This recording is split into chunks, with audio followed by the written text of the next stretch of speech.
What's the most inappropriate assignment a teacher has ever given? My phone buzzed during a client presentation with the number every parent dreads seeing during work hours. It only means something has gone horribly wrong at school. The secretary's voice was tight with barely controlled panic when I answered. You need to come to the school immediately. There's been an incident regarding your son Patrick with the Mother's Day celebration that requires your immediate attention. I apologized to my clients and drove to the elementary school, my hands gripping the steering wheel until my knuckles turned white. Patrick had never been in trouble before, and this was completely out of character for my quiet 8-year-old, who usually spent recess reading books about dinosaurs. The main office was in complete chaos when I arrived, with parents flooding in and the principal trying to manage what looked like a full-scale crisis. Their new teacher stood in the corner looking shell-shocked. Through the glass window of the conference room, I could see Patrick sitting at the table with his chin raised defiantly. Torn paper and destroyed crafts covered every surface like someone had detonated a craft store. Their new teacher launched into her explanation before I even sat down. Your son destroyed 6 weeks of Mother's Day projects that the children have been working on, including cards and painted handprints and clay sculptures that were supposed to be gifts. She pulled out her phone to show me a video she'd taken, and I watched my sweet Patrick systematically ripping apart every single card on the display table while his classmates watched in stunned silence. He destroyed everything right as parents were arriving for our special Mother's Day presentation where the children were supposed to read their cards aloud. The principal shifted uncomfortably in his seat while the teacher continued her tirade about destruction of property and traumatizing other students and how this would go on Patrick's permanent record. Patrick hadn't said a word yet, but tears were streaming down his face with his jaw clenched tight. Patrick, you need to tell me exactly what happened, I said softly while crouching down to his eye level. He wiped his nose with the back of his hand and took a shuddering breath before speaking. The teacher made Celia make a Mother's Day card, even though her mom died in that car accident where the truck ran the red light 2 weeks ago. The temperature in the room seemed to drop 10 degrees as Patrick continued. Celia's mom was everyone's mom too,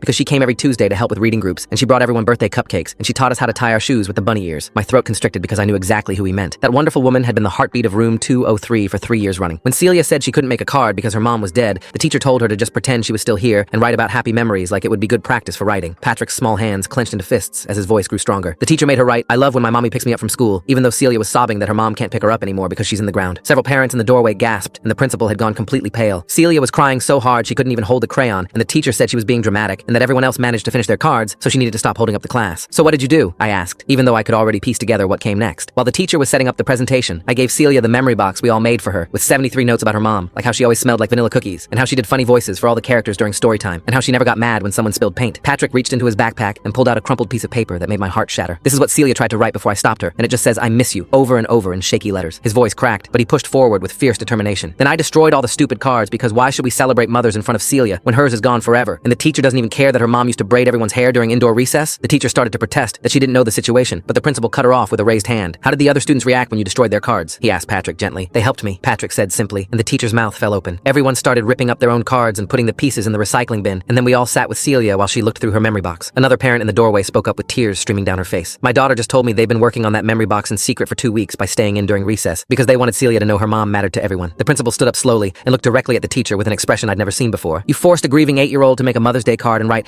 'I love when my mommy picks me up,' 2 weeks after we all stood at her mother's funeral?" The teacher stammered something about following lesson plans, but the damage was done.